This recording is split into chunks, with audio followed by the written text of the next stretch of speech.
217.44 Sest Zelensky calls for the abolition of Russia's veto power. Zelensky calls on the UN General Assembly to authorize Russia to overcome its veto power, describing it as a required step.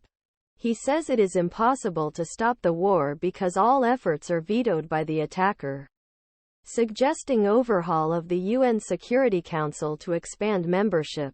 Erdogan said that Ukraine found it unfair that billions of people in Security Council did not have permanent representatives. He says world leaders are looking for new platforms and alliances that can reduce disaster dimensions. The desire to compromise with errors rather than the protection of problems. Problems met rhetoric and lives between these walls. Ukrainian President Volodymyr Zelensky speaks at the UN Security Council meeting in the UN headquarters in New York. Brendan McDermott updated at 17.57 Sest 2 minutes ago. 19.59 Sest. China's Deputy Foreign Minister, Ma Jiaoshu, said at the Security Council meeting on Ukraine that Beijing believed that sovereignty and territorial integrity should be respected. He said that all countries' legitimate security concerns should be seriously and every effort should be made to resolve the crisis. Ma points out that China has published a 12-point peace plan earlier this year, calling dialogue for Ukraine, respect territorial sovereignty of all countries and ending economic sanctions. He also urged all parties to avoid climbing nuclear tension, but did not recommend Russia to withdraw its forces. The proposals were welcomed by Russian President Vladimir Putin at that time.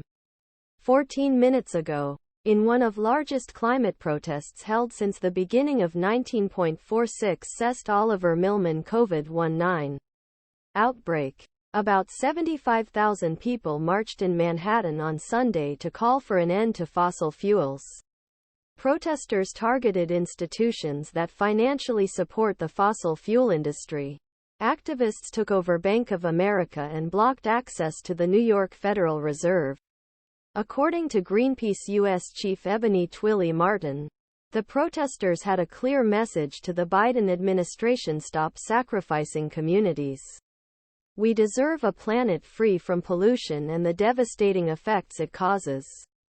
Stop approving fossil fuel projects that harm communities like me at home and abroad. Climate activists take a walk against fossil fuels in Manhattan city center. View Press Corbis people-involved climate activism held a demonstration in Manhattan's financial district to demand an end to the fossil fuel financing of the American government. Wall Street and New York City. Spencer Platt, according to information from 19.39 Sest. Guardian 22 minutes ago.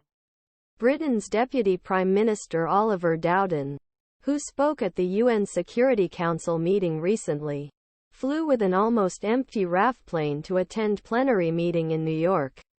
Sources said Dowden traveled with only a few consultants and defense personnel on a 158-seat RAF Voyager. The aircraft is often used to transport senior ministers.